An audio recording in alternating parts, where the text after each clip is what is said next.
already started. All right.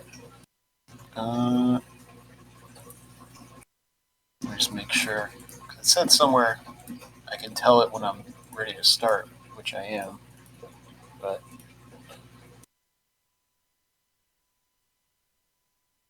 I guess it already knows. All right, everyone, say hi.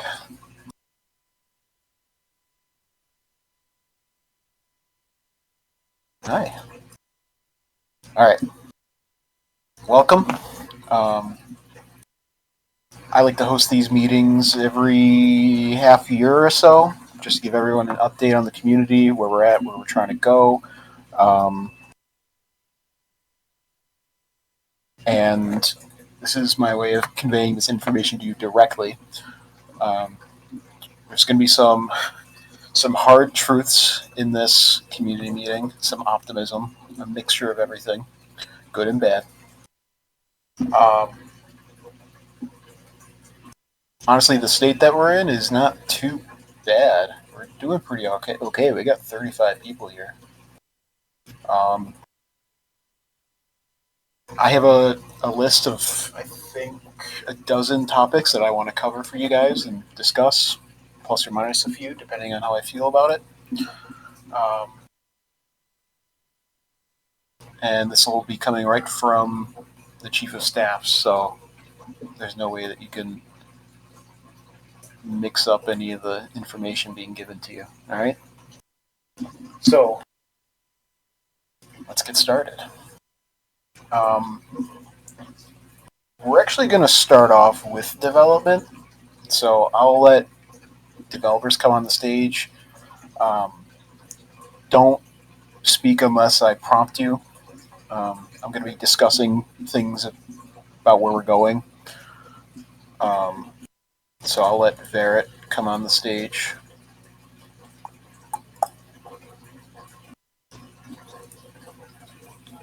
It says open stage, which I thought he already did. And then is Prince of Palace here? Where's Prince of Palace? The princess. I saw him request and then he pulled it. Is he not here? Oh. Oh, Desert Fox wants to get unbanned so he can attend the meeting. Do you want to do that for him, Cam? I'm sure Sans is recording, right? Yeah, he can watch it after then. Just send me the link and I'll send it to him and let him know.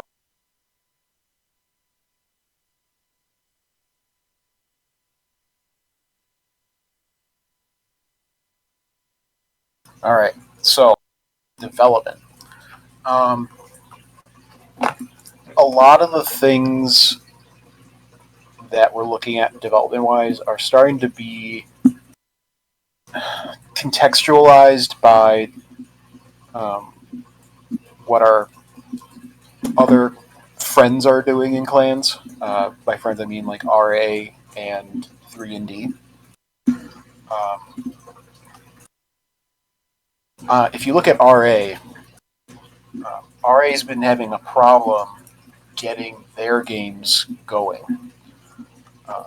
The way I see with RA, and I don't mean this to be offensive or anything, but their strategy might not be working too well for them, at least as of right now. They released a game that was essentially a raid map that was like kind of like open, like HQ2 almost, but it didn't really provide a lot of things. So when I see that, that tells me, okay, how can we learn from where their project just didn't seem to do very well? On the other hand, you have 3D. Now, everyone in this Discord has been talking about 3D for the past week or so because, one, they've been more actively involved with us, and second, their game really blew up. Their game right now has, where is it? I think it's 620 players active. and they've gained 3,000 members in less than like 3 days. So here in RIC, we look at that and we're like, huh, how can we gain some of the success of 3D without sacrificing our identity, so to speak? Um, and that's been a big challenge for us for multiple weeks. We're trying right now to get premises around as to how we want to approach this. Oh, I'm not saying everyone wants to be 3D. I'm not saying that, but success is success. And would you rather not have activity or be able to fund our group? You know, so it's not a bad thing to want these things. Um, I gotta mute the dev chat because Kevin is talking and I can't focus. All right, so yeah, there's a balance that can be struck, and that's really about like the branding when you look at it. Like 3D dresses everyone up in the new colors, and it's like, oh yeah, I know that's 3D. Like if we have people applying to join RIC, and I know that they have a yellow head, I'm like, oh yeah, that person came from 3D.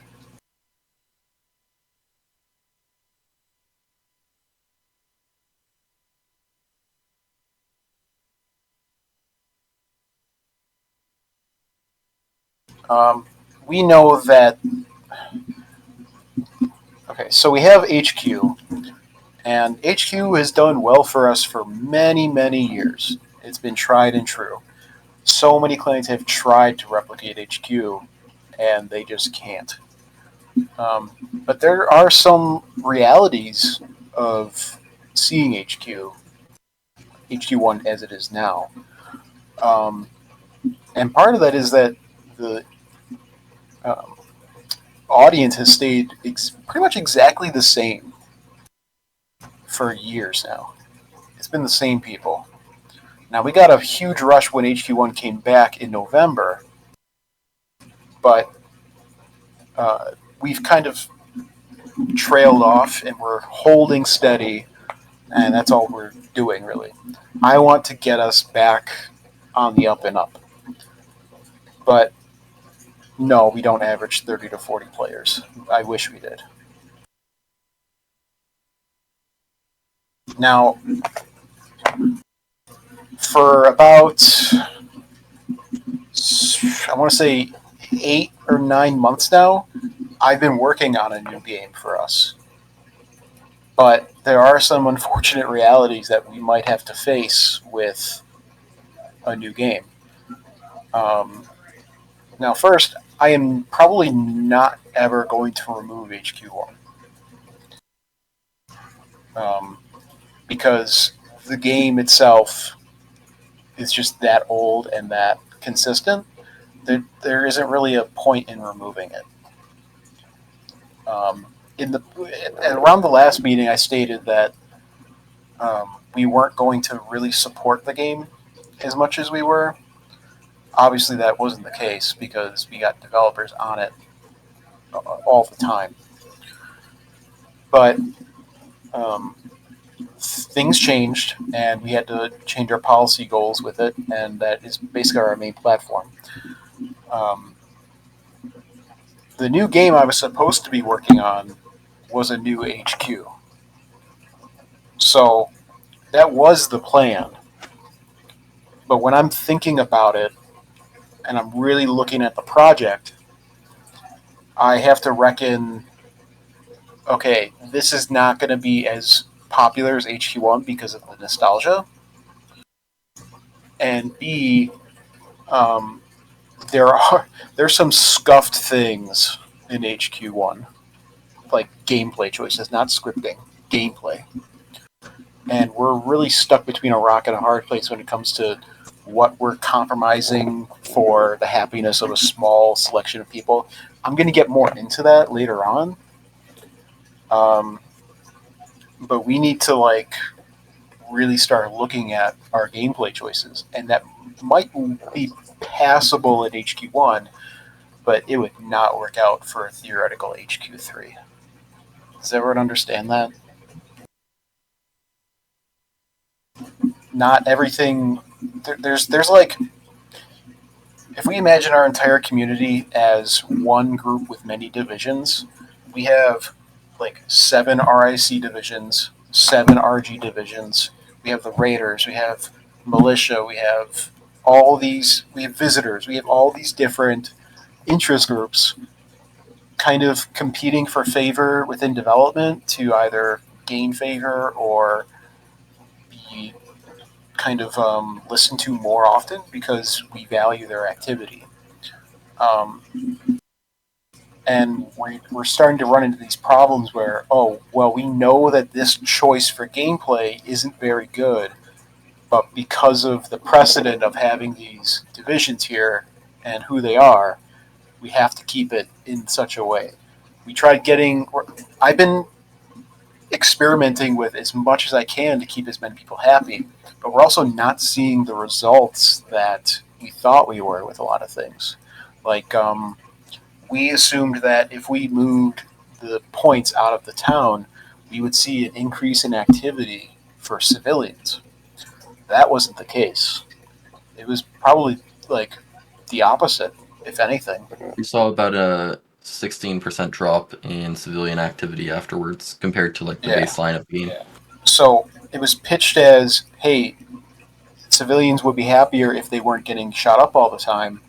Well, it turns out that wasn't the case. And now we made these huge map edits that maybe won't make everyone happy. Now, I believe we had, I don't think you could see this in the data, but not activity wise, but the feel of the gameplay was better once it was moved out of town. That's what I gathered. Is that a common agreement? Like, is the raid itself better than when it was in town? I'm asking the text chat.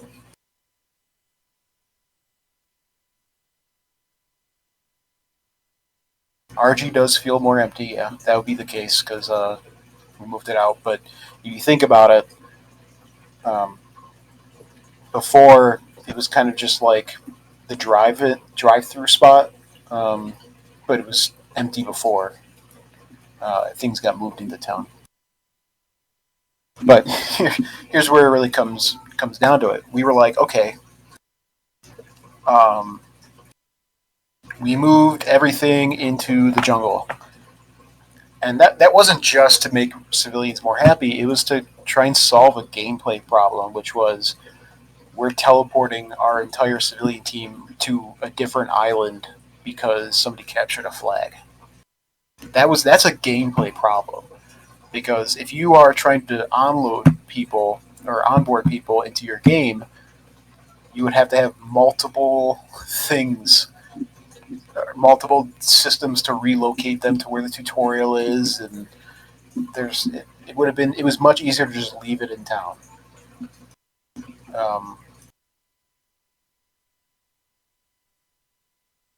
Well, here's the problem with giving raiders or civilians guns to fight back.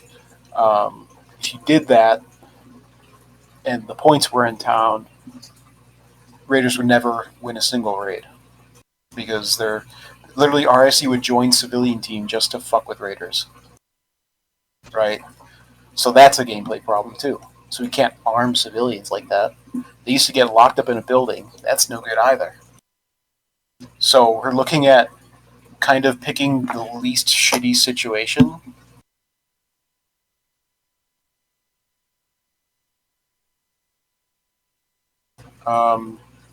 Sure, Barrett.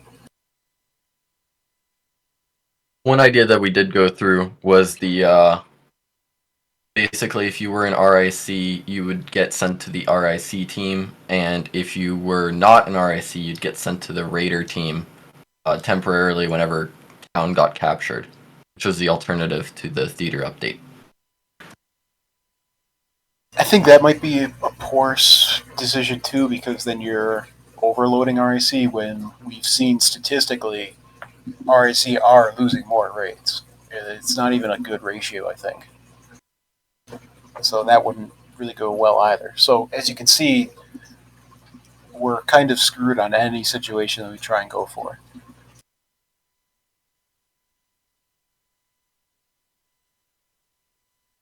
So here's what's going to happen with HQ1 in all likelihood.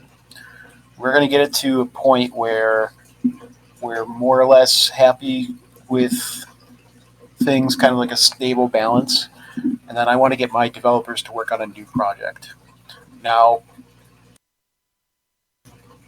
I think I wouldn't be unreasonable if I asked, it wouldn't be unreasonable if I asked you guys, should I work on just a game or should I just keep working on HQ?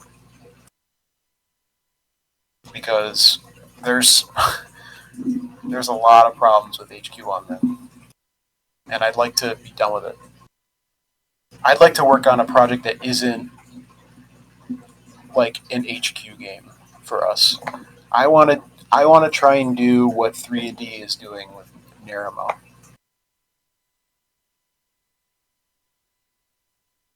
Now, I think that's an easy thing to ask, right? And I guess what I'm also trying to say is if I do a project like this, we need to be able to understand that not everyone and their little side group is going to be able to participate in this. Like, if, and what I mean by that is divisions. If you guys are okay with that, as in, like, maybe say in this new game, Rangers didn't have a place in the game. Is that something that the community can handle?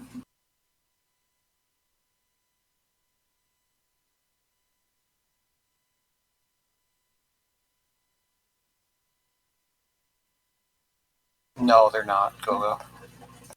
They can do whatever they want, really.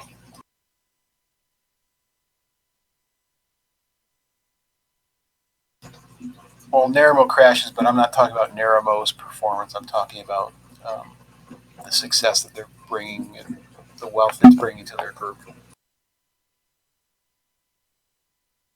Um,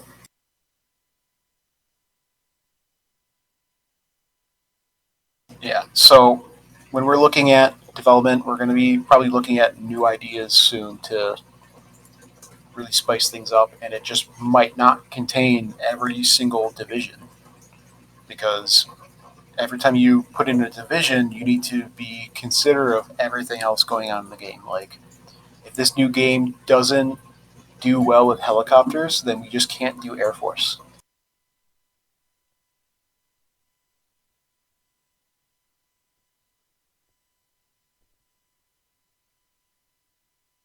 Um, so we'll probably start looking at that. As for HQ1, what I'm going to do is I'm going to kind of open the floodgates a little bit more into allowing more HQ2 content to come into HQ1. I know certain things were already brought in, but it's more of a we're going to let this kind of come through and be a thing more officially. So maybe some deploys, stuff like that.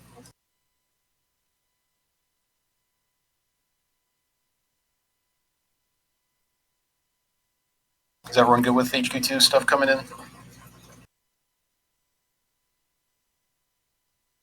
All right. I can't name stuff off the top of my head right now.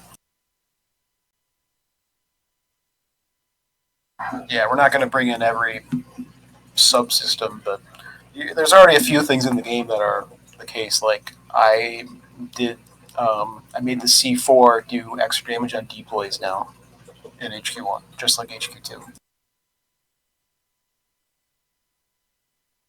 But it's just kind of opening the door to this stuff. I don't know about the aircraft, to be honest, but because of how many things are wired to it, um, but we're just going to be looking at stuff. Um,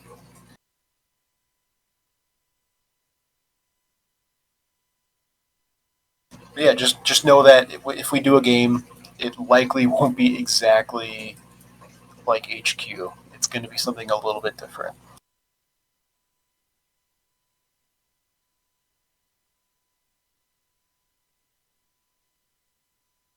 All right. I want to move on to a next topic now. I'm going to put there down here. Actually, no. You have access to stats more, so we're going to get into the stats now. Kind of. I really want to get ahead on this.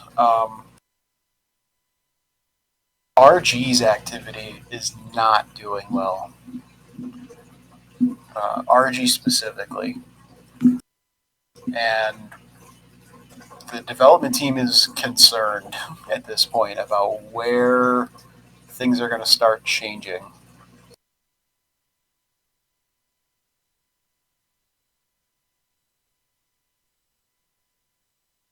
And we don't know if it's something that we need to fix ourselves or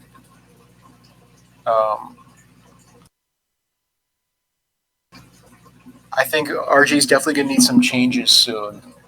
But just know that looking at the stats, it's not doing too swell.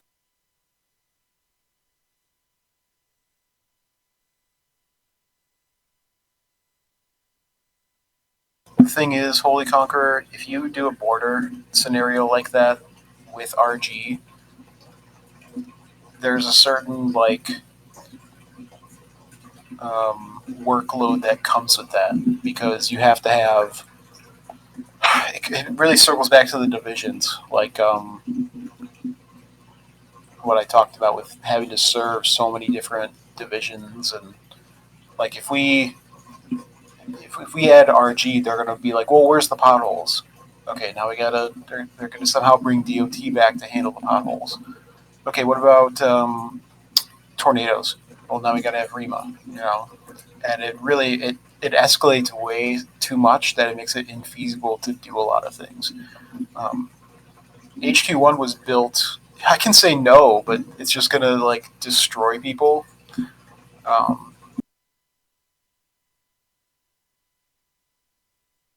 and I don't try and. It's really tough. It's the cost of it, which is why I'd rather just do it in a new game rather than fuck up HQ1 anymore. Does that make sense? Yeah. Yeah, you get it. So if we do a new game, we won't have to do it. We can kind of put RG to the side because we're trying to do something that's more of a targeted experience towards new players. You know?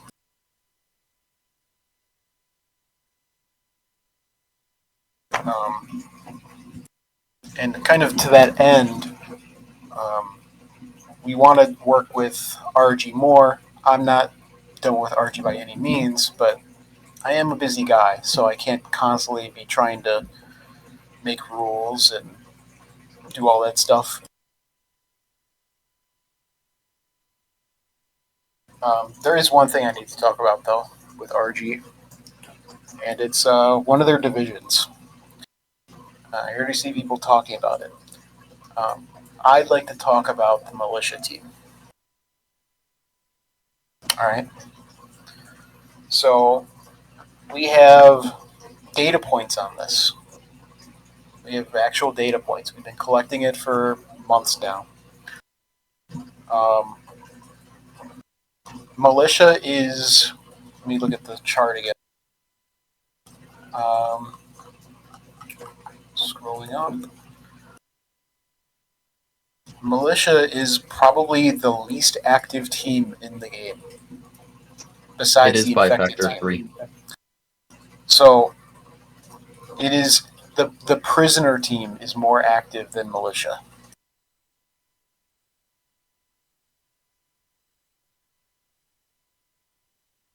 Let me put that into more context. Let me pull this stat too. Um, MP, the division, is 500% more active than militia. But that's actually 2,202%. That's the real stat.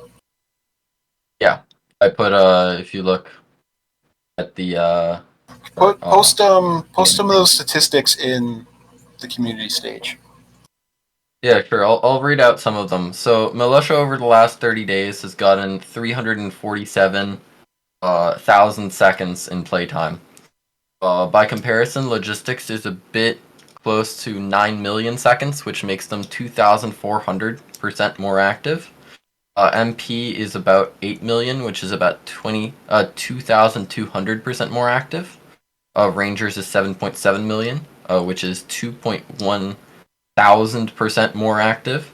Air Force 4.5 million. Keep in mind that these are the pads, so this isn't people playing as that. That's only when they've touched the pad.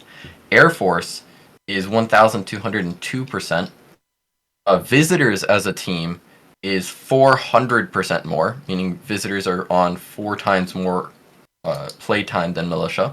Yeah, but they don't have a pad because we track it by the team. So their team is actually giving them a full count of when they're physically on the team.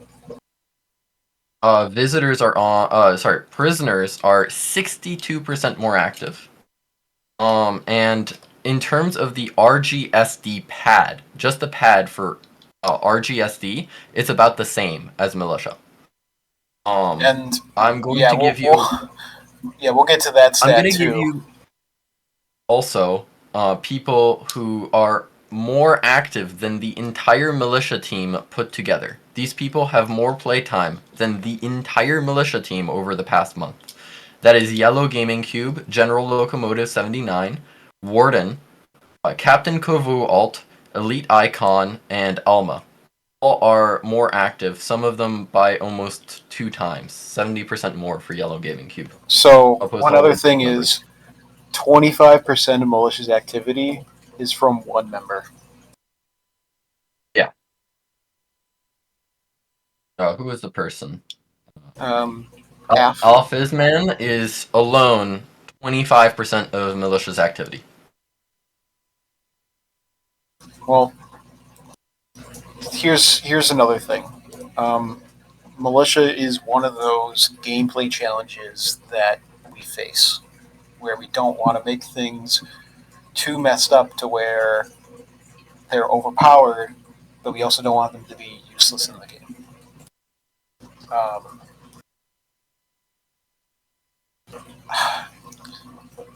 If militia is this inactive, they either need to get forced back onto the civilian team or they need to get removed from the game.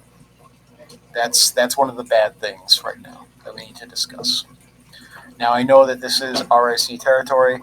It's going to be a very popular thing to get rid of them. That's not really what I'm about, but I'm going to try and follow the statistics here.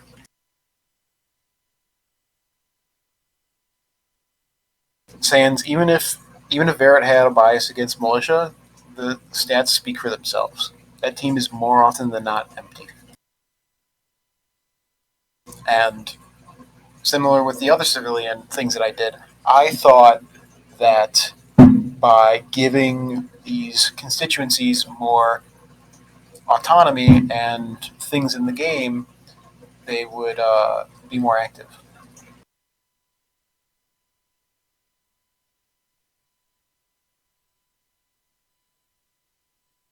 Now, here's my alternative, and this would obviously take some brainstorming, but here's what I want to maybe try. If we didn't have a militia, what I could do, and this is to solve another problem, let me get to this other problem real quick. RIC has a problem where we're not able to effectively integrate people into our community fast enough. And what I mean by that is when they click to join the group, they have to go through processing to join. All right, we would like to remove that obstacle and make RIC free to join. But we can't do that easily, right? Because if, say, some random private joins the game, he's going to buy a Tusk, and he's going to start griefing the game. So if we didn't have a militia, I could add a recruit team and put all the recruits outside of HQ where they couldn't buy items to grief, but they could still patrol.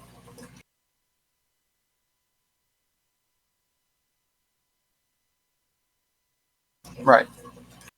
We can do a lot of things, but we need to start moving things around if we're going to take this seriously.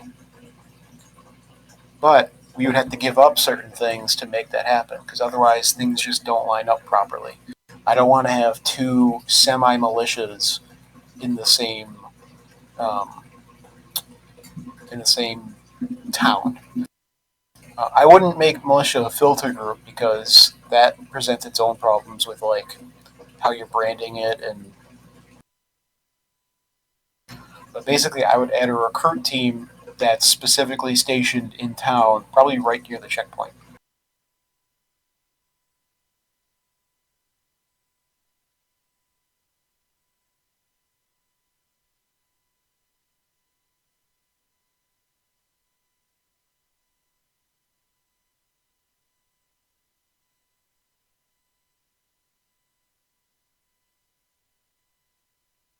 It would need to specifically be a recruit team because we would need to put people back into RIC.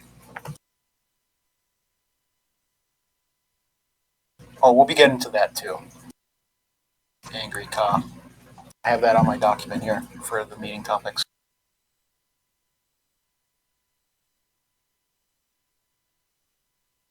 Just kind of clean up my list here.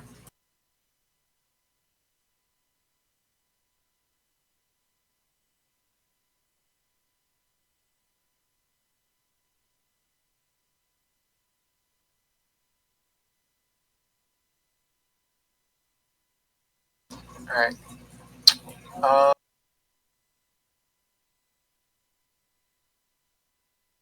Might as well get into this.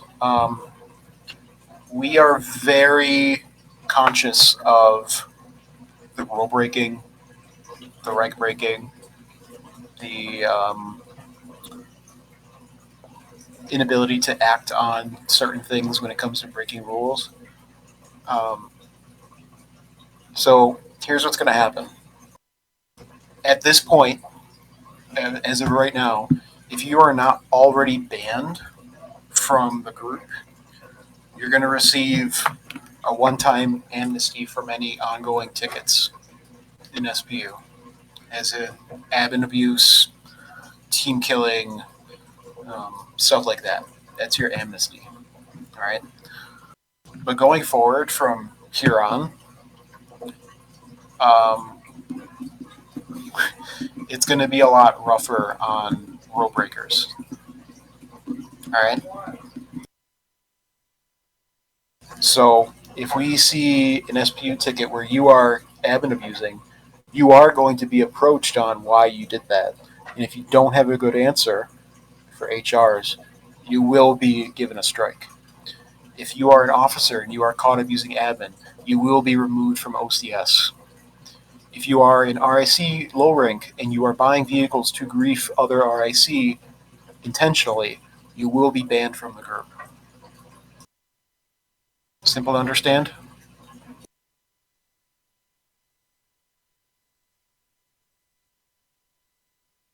This is going to turn around now. If you are a developer and you are adding things to the game that we did not ask for, you will be removed from development. You will be put on different assignments that will not have access to HQ1. You need to ask permission before you add something.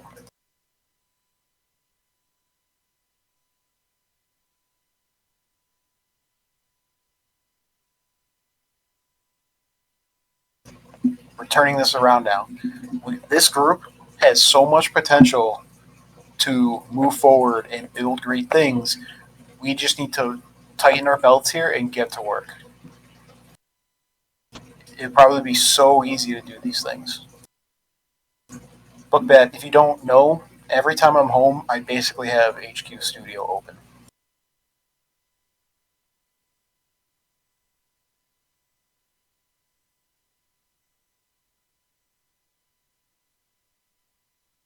If I gave RG aviation, it'd probably just be used to break into RIC's base. And they already do have aviation. They have the SD helicopter. Join SD if you want aircraft. Join tourism if you want the hot air balloon. See, that's the problem. You can't regulate everything. Start writing books and books on regulation, and it becomes a mess, and nobody follows the rules. You know, so HQ1 probably won't see too many big job developments anymore. It's not really. I'd like to work on something new, and honestly, a lot of the development that HQ1 has gotten is from our development team that is very passionate about trying to recreate some of the old nostalgia of the game, and it's hasn't really yielded any results. Um, so we're gonna there's gonna be certain things that we want to try, obviously, still, but if we don't see things really changing that much, I mean, what's the point in trying to get this to work out here? We're not going to kill off the game. I can almost say that again. Like, you're not going to be in a situation where um, an HQ2 pops up and HQ1 goes down.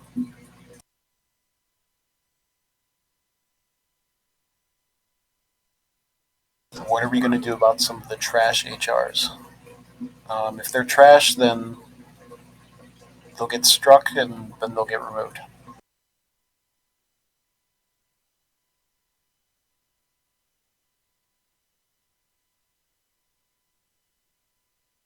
Um,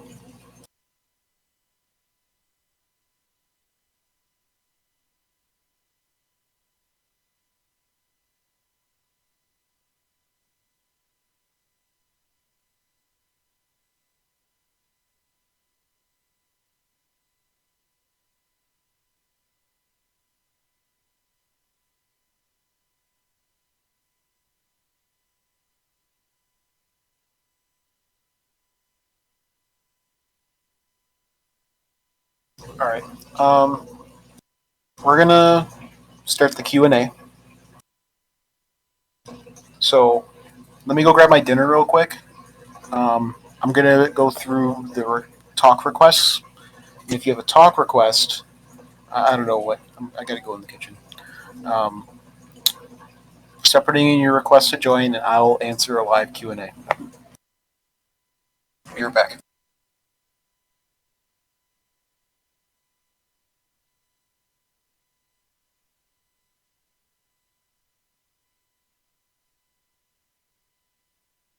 I have the stage all to myself.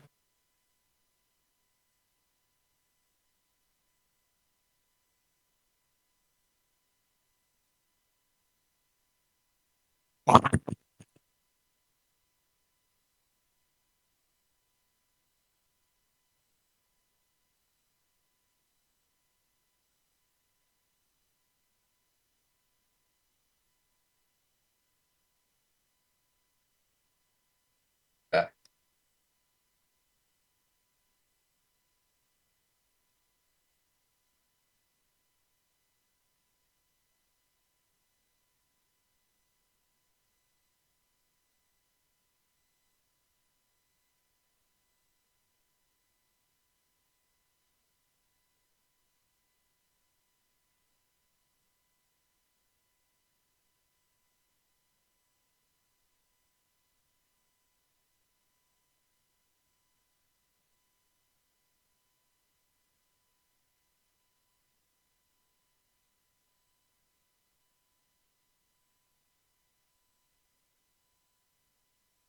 I'm just interested in what Igong is eating.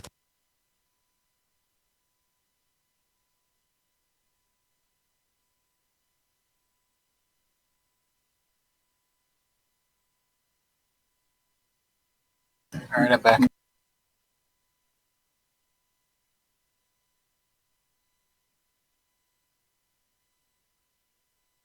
Amazon, do you actually have a question that isn't, what are you eating? Oh wait, he's timed out. Right.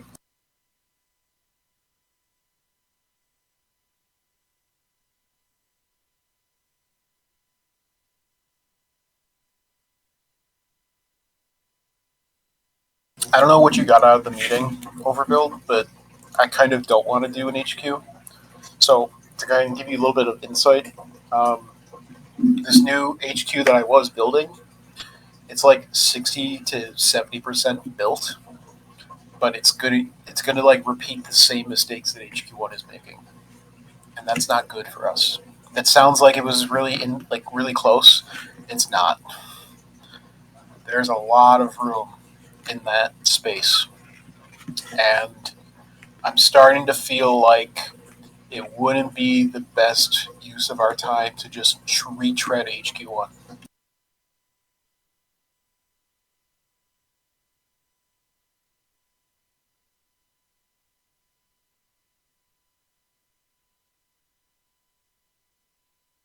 All right, Amazon, I'll let you on, but say one thing stupid, and I'll ban you.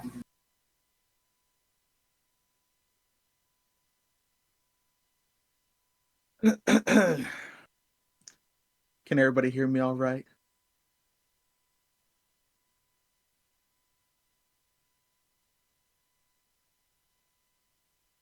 All right, hear me out.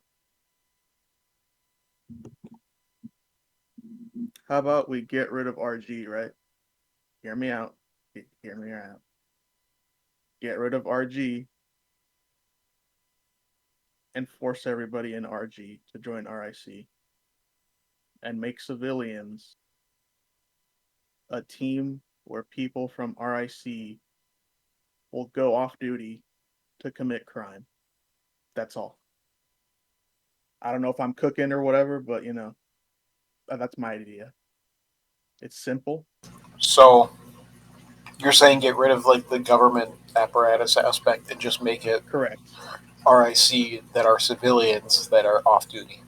Every time it goes well, I say well in quotes for RG, it just turns up dog shit again over and over and over. It's a vicious cycle. I feel like the way RG is, they're just naturally gonna keep trying to do a government. And there's also other considerations. So if I got rid of RG as an entity, a lot of buildings will go empty, basically, because nobody can use any of that equipment, because some of that equipment is abusable. Can anyone think off the top of their heads of abusable equipment that's in RG? Anyone?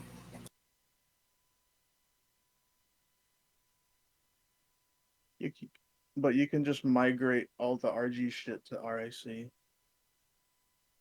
if any of it is actually useful anyway. Yeah. So Like FD and REM, FD, DOT, fucking logistics will get that, REMA, etc.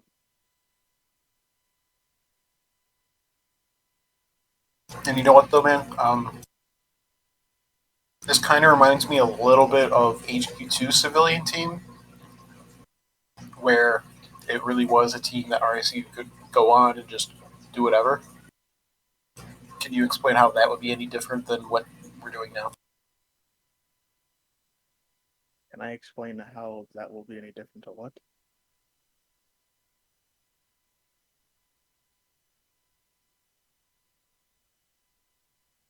So it's one of those things where RG's kind of ingrained in the culture, and we don't want to impact that. But we know that if we did a different game, RG probably wouldn't fit in it.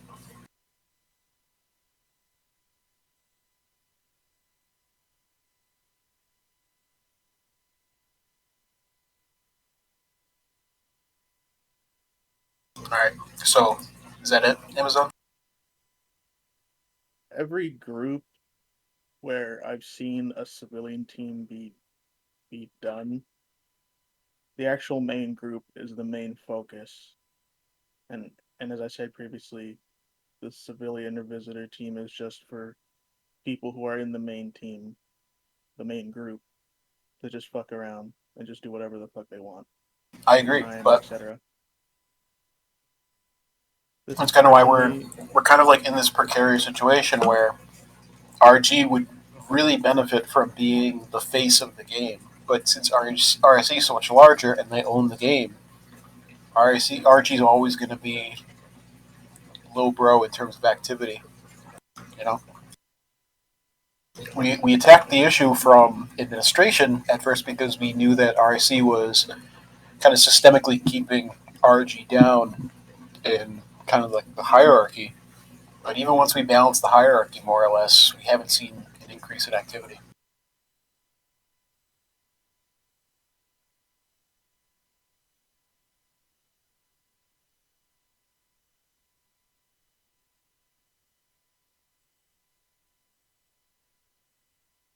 If you can somehow find a middle ground.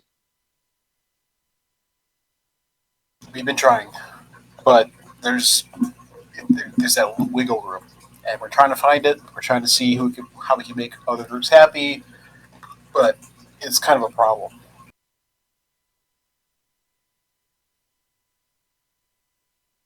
All right, Amazon, I'm gonna put you back. Molly, do you actually have a question, or are you just gonna troll? All right, I'll let you speak.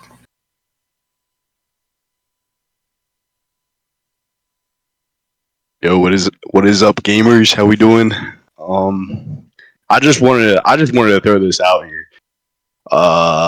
If we're getting rid of Rangers, I heard that was a thing. Is that a thing, Kita? We're not getting rid of Rangers.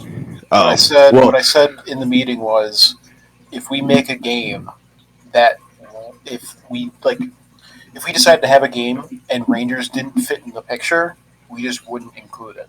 type shit. I got a division that we should remove, and Yeah, half of them are in this so- call right now. Yeah. Yeah, Combi. I feel like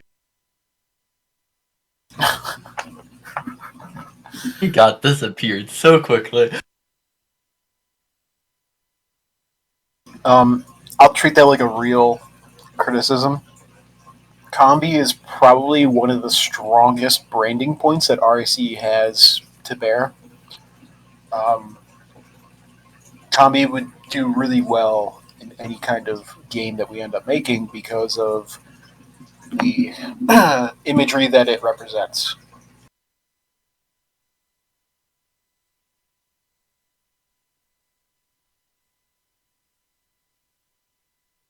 How does Combi's activity look? I mean, I don't know if there's a way to look at the activity relative to the member base, but I'm sure it's fine. Those stats. I mean, it's probably fine, Barrett. Like, I don't see why Combi has fewer members, so it's going to have fewer times.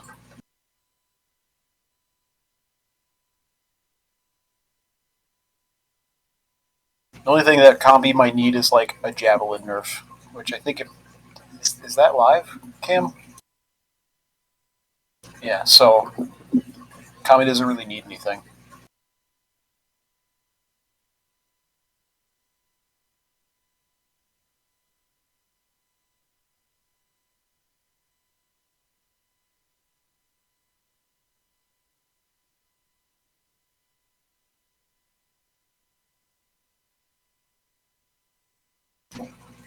If you want to talk about Raider representation, I mean, what is there to represent? You guys don't let us into the Discord to view things.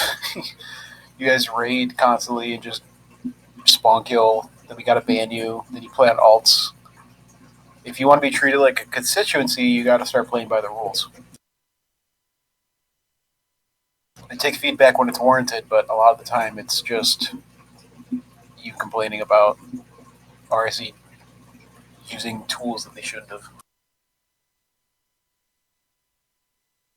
I mean, you can tell me after, but again, like, Raiders have had it so good in the past 6 months that they really have nothing to complain about. Nothing. They win like more than half of the raids with even if RIC has like more defenders, they're really not in a state where they're doing poorly. And if anything, the frequency of the raiders, and I think people in the chat will agree, the amount of raiding that has been done has affected RIC's activity to where RIC is burnt out from defending.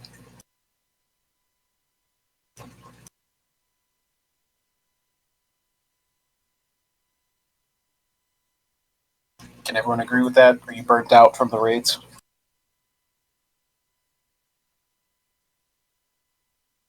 All right, Molly, put in a request. If you troll, I'm going to ban you.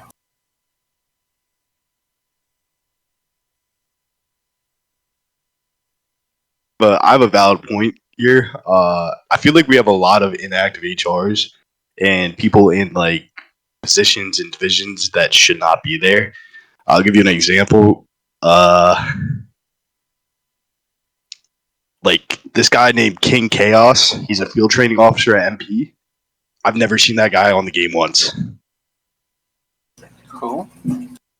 Exactly. King Chaos? That sounds like a name change. No, it's like a legitimate account. I'll put his account the chat, bro.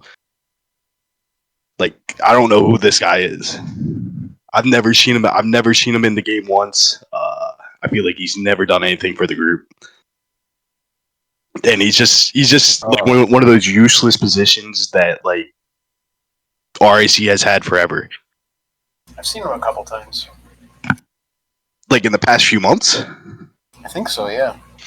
Do you play HQ a lot? Yeah, I'm there a good amount. I'm there. I'm there a good amount. Veripole Shadows activity. I put it in the community stage chat.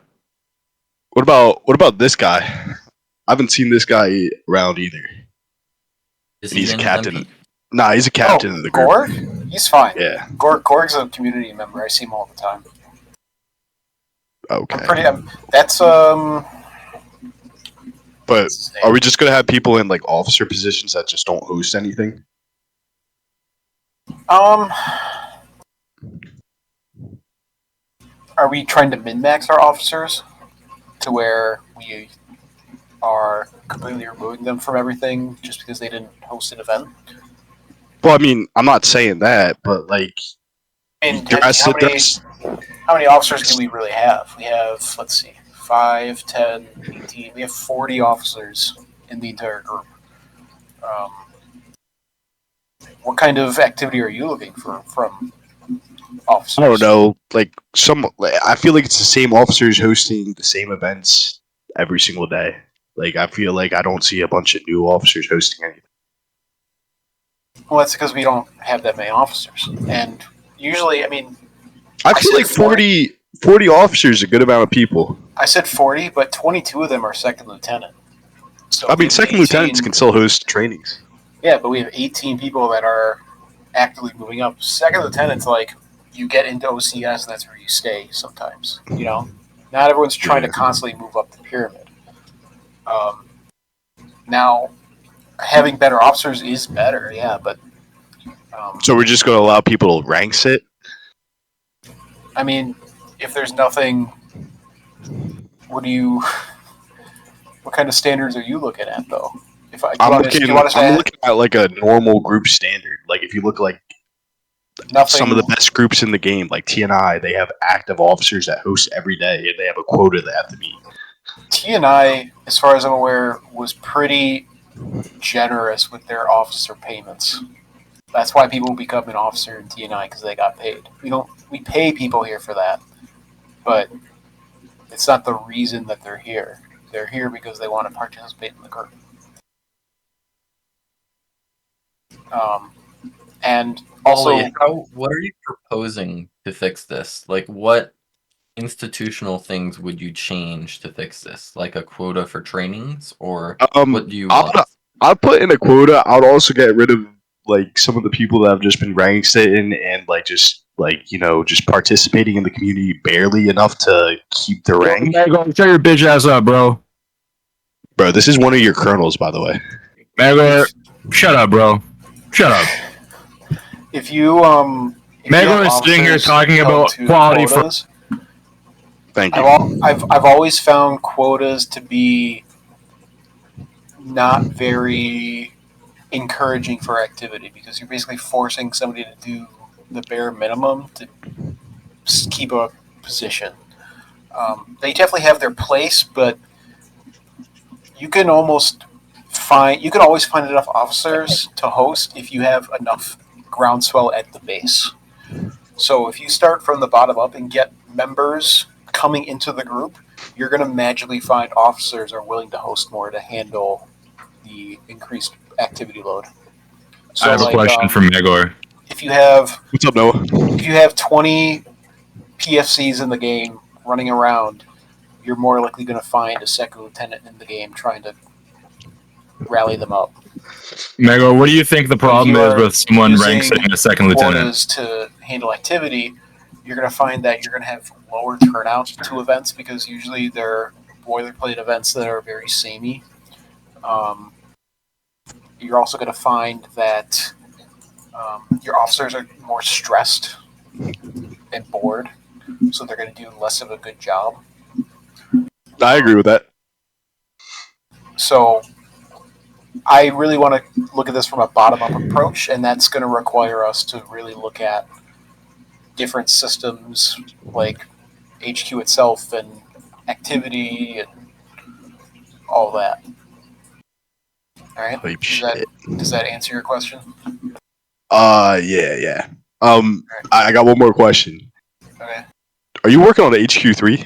Like, I was. Is that a thing? Yeah. Okay. Is there a time frame for that to be released? Were you paying attention to the meeting? No, I wasn't here for half of it, if I'm being honest. So I said during the meeting that I have the build like 60 to 70% done, but it's basically going to end up making the same mistakes that HQ1 does. And that's not good for us. Because what's going to happen is it's going to be like, it's going to release, nobody's going to be happy, and the people are going to want HQ1 back. Just like HQ2. So what I'm saying is we keep HQ1 up with more dedicated support for changing with HQ2 tech, and then we make HQ3, where it would have been, into a new experience that we can run in parallel to HQ1. And then maybe you would use that to be a bit more shameless with what we're trying to do, which is gain activity. Right? So Are we going to ever run ads again? Is that another thing? I'm afraid that if I run ads on HQ1, it's just not going to end well. Like I could I wouldn't run it on HQ1 at all. Yeah, I could blow whatever. I could blow 500,000 Robux on HQ1 right now, and it would give us activity for 3 days, and then it would die off immediately because the game just isn't that fulfilling for new players. The game has changed, quite literally. You cannot do the same things that you could years ago with HQ1, with activity and recruiting. It just not appeal to people. This is an aged community now, so when you look at HQ1, you're going to find basically the same dedicated player base, and you're going to find a lot of players that are really good at the game. And when you're trying to attract new players, the competitive older players kind of get in the way because we don't want to remove them from everything. But new players are not catching on to the IED spam as quickly as the older players are. So we're going to look at new experiences to get new players, and maybe we can eventually get them into HQ1. Or we just start off on a new game that everyone enjoys. Ooh. I think that's all my questions. I think Azul the Hulk wants to talk. I can bring him in. Let me answer Sniper, no scoper. Some HQ2 mechanics can transfer. Some can't. We're going to take it case by case and what we want to add and can add. I would probably say most, or some of the deployables can probably come in quite simply. Bookbat, I would say yeah, not for a new game. It wouldn't be River Gorge, so why would River Gorge be there? And I'm not saying there wouldn't be like a civilian type component, but it wouldn't be like HQ1.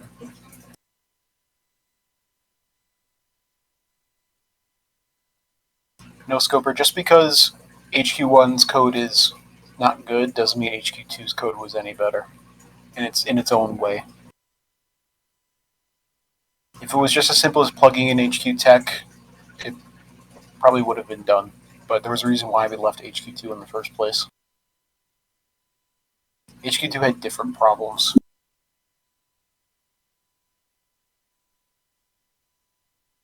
So we are actively working on everything. Like, I've been building stuff today, but basically the dev team is going to meet soon, and we're going to get a premise down, and we're going to try and approach this new idea. I've made a pitch. Other guys have had ideas, but we're trying to figure out right now what exactly we want to do. I think, as far as I'm aware, Barrett, I might have the most fleshed out premise. I don't think anyone else really did.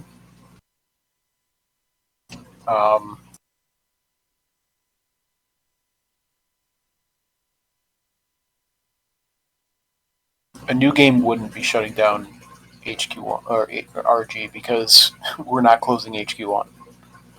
HQ1's not getting left in the dust either. It's constantly getting updated even now.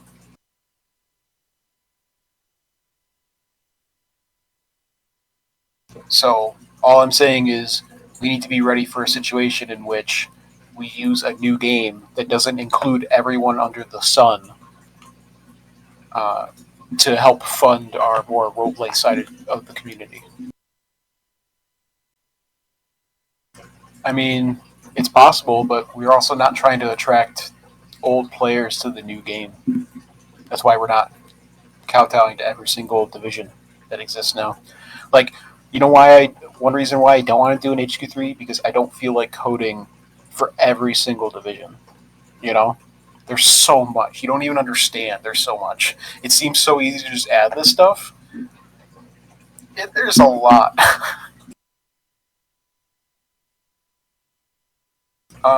Let me address Marines right now. We're not doing Marines as of like now. We're not. I'm not even like really entertaining it. SOC when? We're not doing SOC either. I feel like Rangers needs its own identity searching before we even consider another division.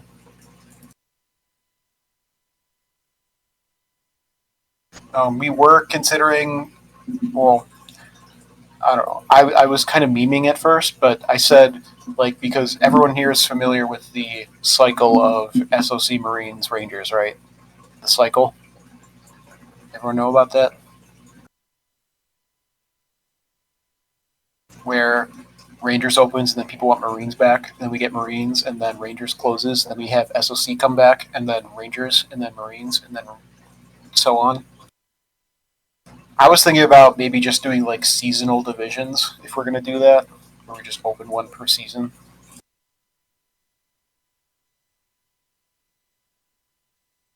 Yeah. Because I don't want to have like 20 divisions opened that nobody is really putting effort into. Alright, Bookbat, I'll bring you on.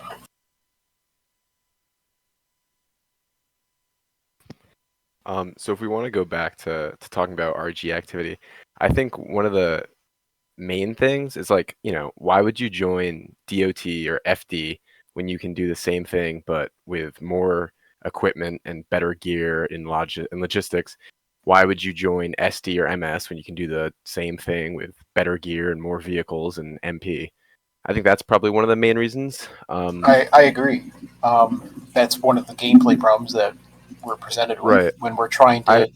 We have so many things with cross purposes, but little tiny details that limit us from doing certain things that it makes development really tough because I can't make some of the moves that I want to make because it might make somebody upset. Like if Wilford was here and I said I wanted to shut down militia, he would probably have some words to say in the chat and he would pull his members.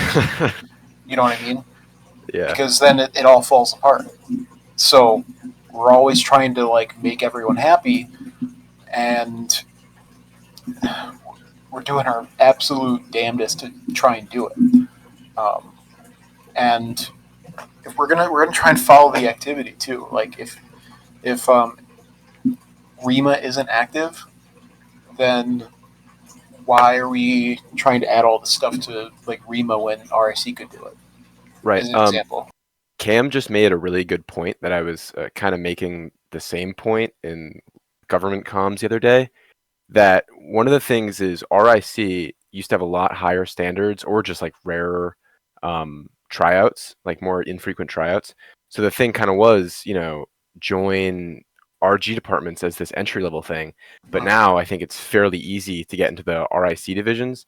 And the RIC divisions don't look for the past RG experience, which they often did.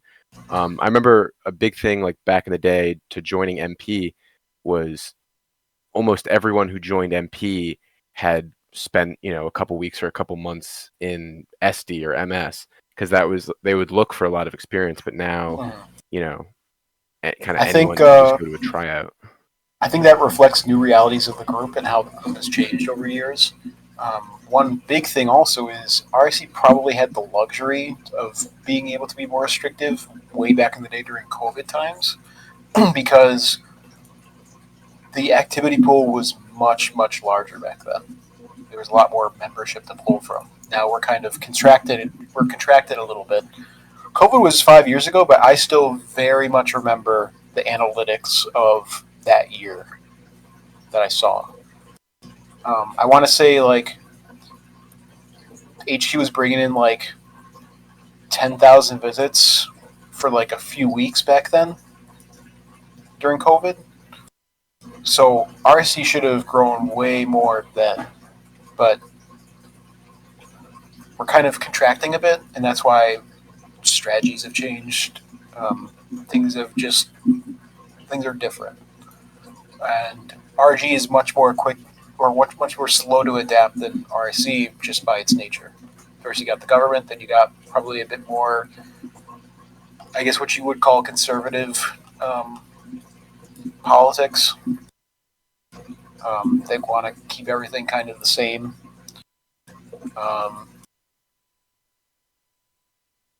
Right.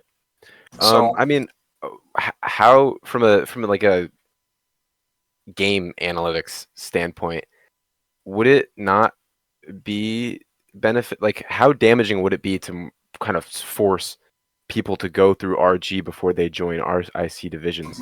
Like, so you're kind of it just would diverting be. that like player flow.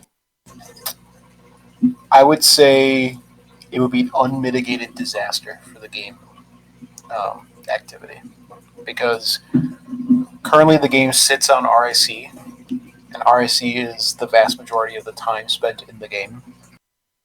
For us to funnel people through RG, you would need to communicate to a new player, hey, you need to join this group that isn't named RIC, Right, but and I then mean, go if through you that group into a department that you then need to go through that division to get into this division, And I understand what you're saying about kind of ramping up the community aspect, but it would not go very well. And I know that that's kind of hurting RG's bottom line, but there's only so many things we can do now. Like making RIC tougher to join would hurt the game just as much as forcing everyone to go through RG.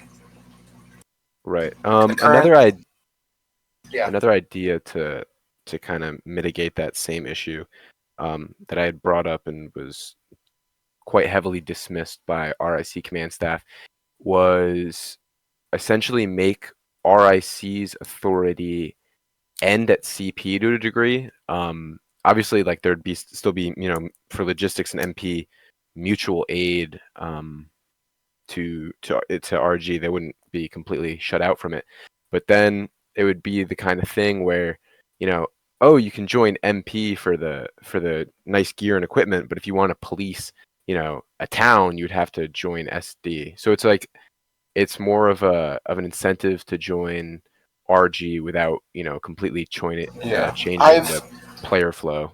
I've thought about that idea before. The problem with that is that it would cut RSC's effective jurisdiction in half, which I know that's what you're pitching, but when you think about that, you would be limiting combi, MP, logistics. You'd be limiting all these things for divisions that just simply might not have the popularity or the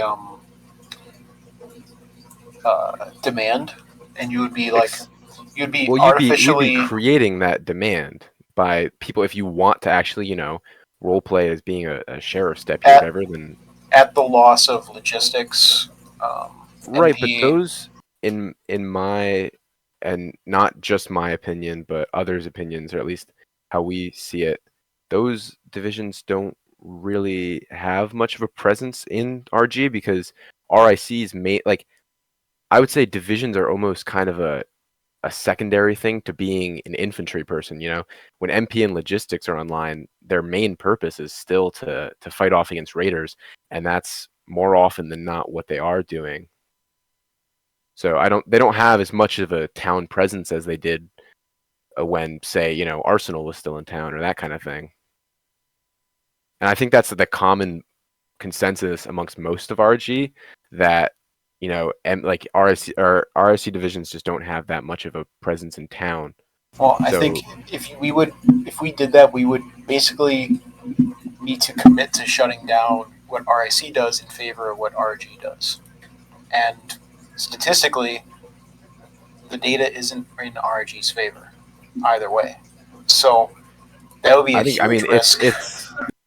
It's a risk, but it's completely like uncharted territory. So we really can't, Exactly. we can't figure how it would go one way or another. Like the only way you could really find it out would be doing a trial run of some sort. It's impossible and not necessarily fully committing it to it, but you could. And that's part of the problem. Try. We can't really truly test it without tearing down that institution. And we already know from the analytics that it's just, we know what is currently active. We know what currently works.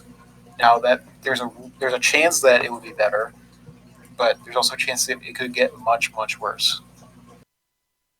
So it's really. But I mean, from an RG perspective, RG's going to listen. There's nowhere for RG right now. There's really nowhere to go. But I know. So I guess how I see that it could possibly be damaging to RIC, but you can't really hurt. I see RG how anymore. it would benefit RG, but it could also really hurt RIC. And these divisions, I mean, logistics is both Blocks Corp and Medics combined. These divisions have longer histories than even RG. So MP is probably one of the longest standing institutions that RIC has.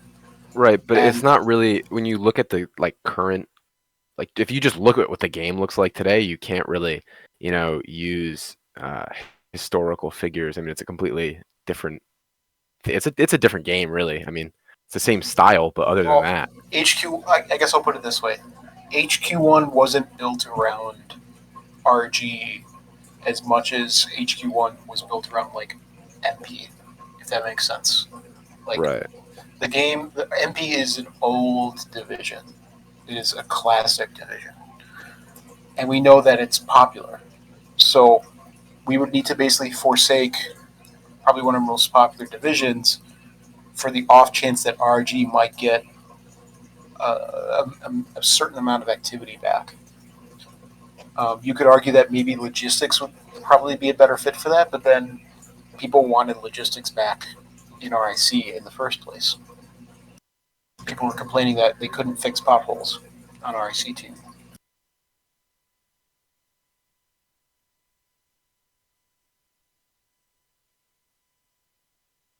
So, I mean, that's why we're kind of in the situation where it's we're kind of screwed either way we go.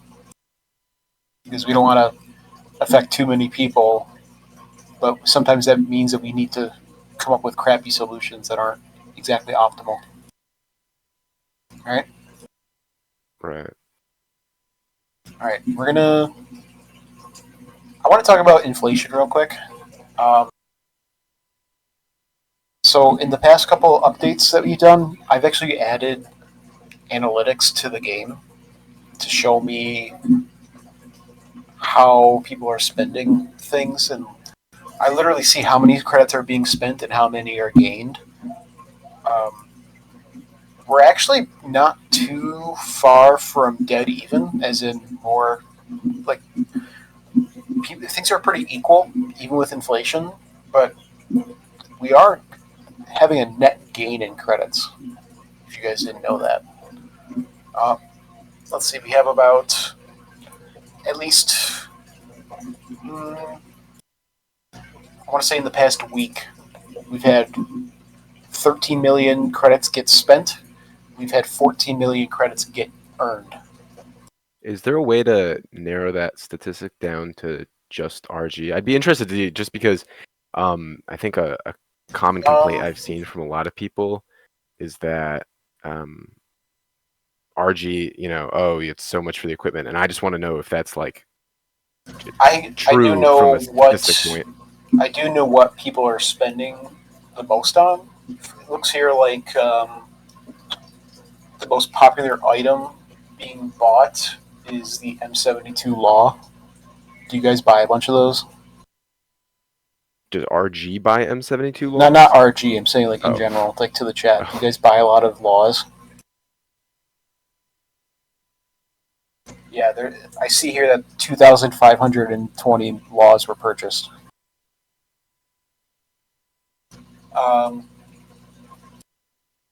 Let me see here. I don't know if the data is going to tell me. Oh, here it is. What's like an item that you're wondering about, Book? I think it'd more be just vehicles and departmental gear. Like, I mean, fire trucks are $600 or $700 or something like that. What is it called? A fire engine? I've only seen, according to the statistics in the past week, only 2 fire engines have been bought. And Yeah, that's not surprising. And then What that's about 1,600 credits. Yeah. What are the trying to think what like the main things that like a sheriff would purchase. Oh, RGSD SUVs, whatever the Explorer is called. I'd be interested to see. 13 have been purchased for 6,370 credits. Tasers. I have to look that up.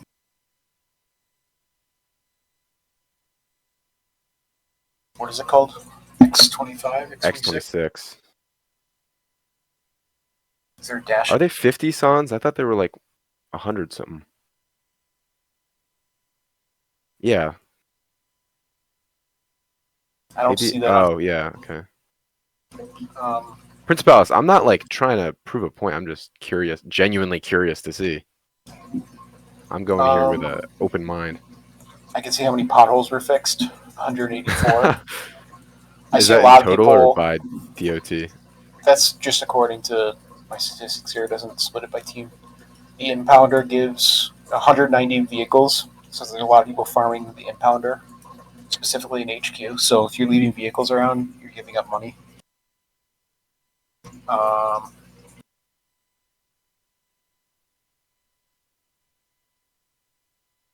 But just know that things are pretty evenly distributed across the board, but there is still inflation happening.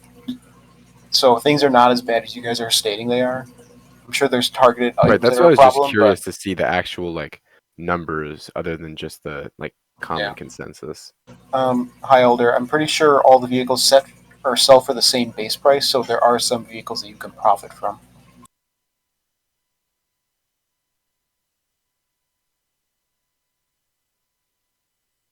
It's the same price to sell every vehicle? That's interesting.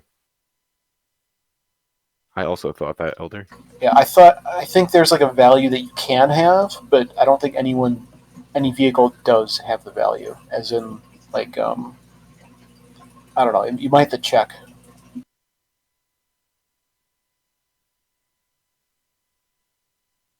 Any other questions, Book? Not that I can think of. No. All right, Thank you for giving me the Mm-hmm. Anyone else have a question? Me. Yeah, what's your question? Actually, I have 2 questions. Okay.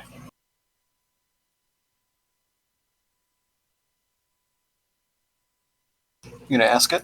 I forgot what the other one was, so I'm just gonna ask the one question. Okay. What is Cap doing exactly? Um, Dead?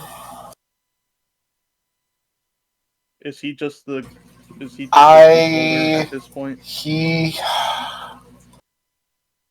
Good question. Good question. He's Listen, AFK. Cap is never gonna exile me because I run this bitch. Okay. Yeah. I'm not the type of guy to tell him that he needs to give up the group. It's his group. Um, I wouldn't mind so much if he was more active. It is a bit of a problem. But it's really not up that to I'm like against him. It's like yeah. It's really up to Cap. somebody who's actually active could replace his spot. Right, If but everybody that's was moved up or one of the worries. Cam, COS, etc. One of the worries is that if Cap gives up the group, his concern is the missing continuity of the group. Um, and it would probably freak a lot of people out if Cap didn't own it.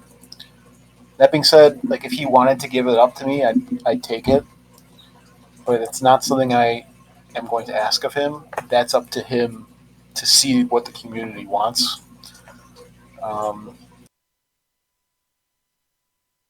but it does slow things down because I can't do executive changes. Like, you got to go through him first, you know. Right.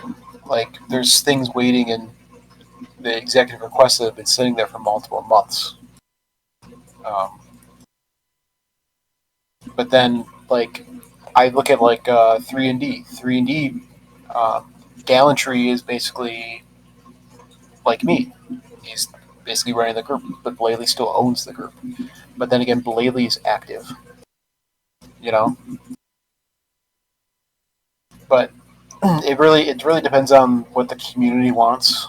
If the community would want him to step down, then they need to vocalize that. And a lot of people are very comfortable with Cap owning it because it's a sense of continuity. There are benefits and cons to keeping him, but it's really up to the community. He is inactive, and he is likely never going to truly come back. So if you're sitting around waiting for him to come back, I'm sorry to say that it's not going to happen. I'm just being practical.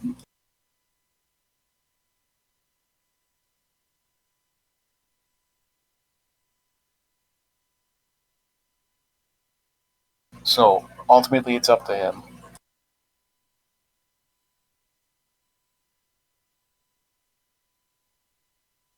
I'm trying to think of my other question. Give me a sec.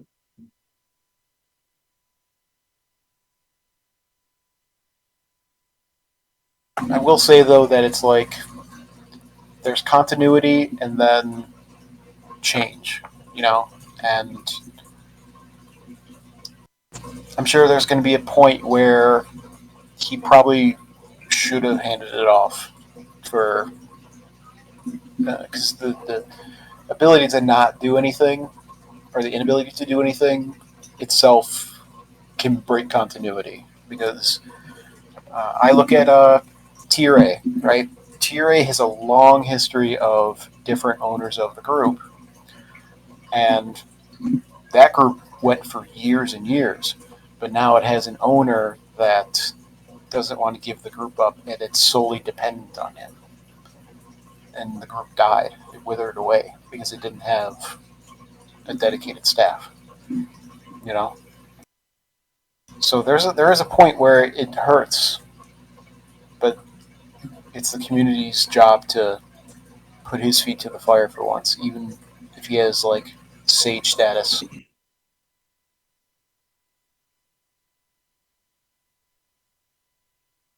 As far as I know, you guys don't have a problem with me being chief of staff, so. Cam, you just want my job. That's why you want Cam removed. How much money would it take for you to sell RIC? To sell RIC? I got offered, we convert this to I think I got offered 2,000 USD just for HQ2. I told them no. How much is that in Robux? 700, 800,000 Robux. I'll be honest, I thought it was going to be way more. Um,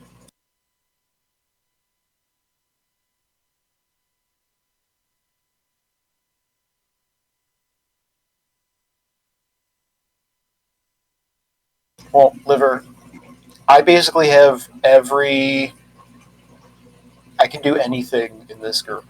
I can literally do anything.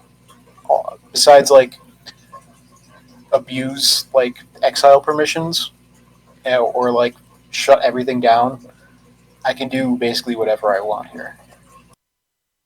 So, there's not really much that I can't do now. Cap is very confident that I'm sure I have my moments on hot mic, but at the end of the day, I'm pretty cool-headed. And I already have pretty much all the permissions that I can get without ownership. What are you missing out exactly if you had ownership? Um, What terms? rank permissions, like I can't change the name of ranks.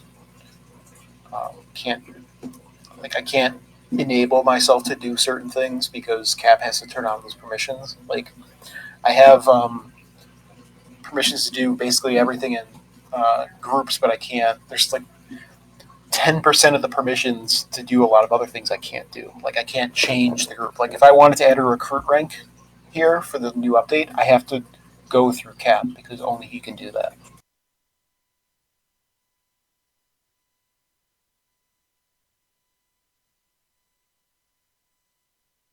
Um, I think I told Cap before though that like if we ever really pop off consistently, then I might ask him. But if we're not in a stage where uh, we're like popping off, then what's the point? Like it's not really hurting for him to own it. He doesn't get in the way of payment. You know, I could pay myself half of our funds right now, and he wouldn't care.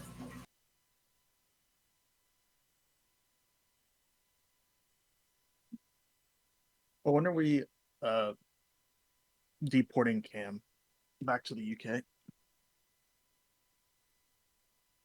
Fortunately, we're stuck with him. Damn. That's unlucky. Okay, bye. All right. Any other questions?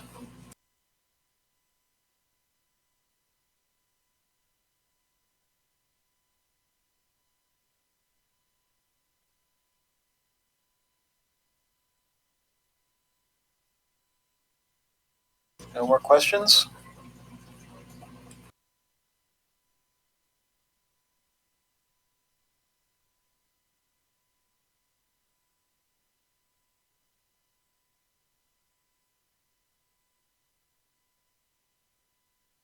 No. What I just meant was if Raiders want to be treated like a constituency that um, has like if they want to be taken seriously, they need to also take the rules of the game seriously.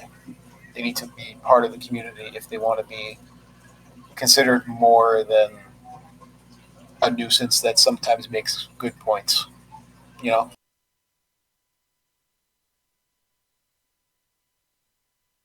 Let me just put my left sock on first.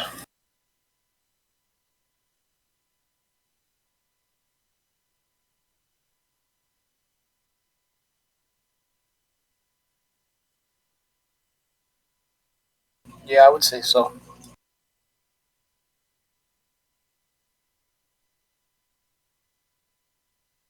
If there's no more questions, then we're going to finish up. So, last 30 seconds, guys.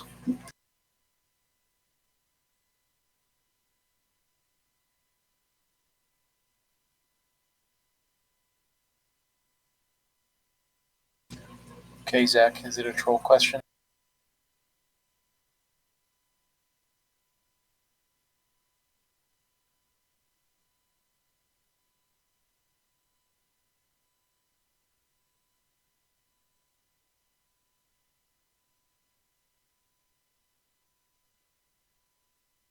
I put in my head first, usually.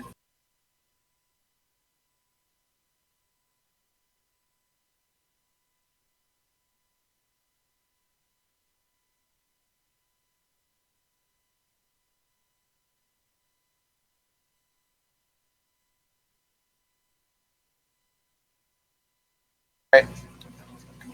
Shady has not asked his question, so we're going to finish up now. Thanks for attending, everyone. Hopefully this cleared up some questions.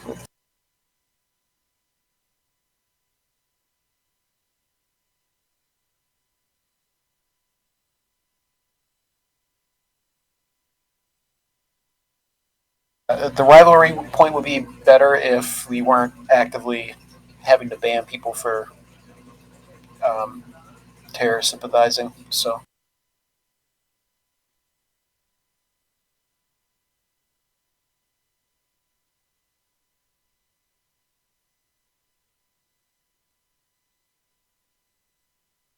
general, a lot of like the stuff that when it comes to development, it's like kind of placed on a priority list.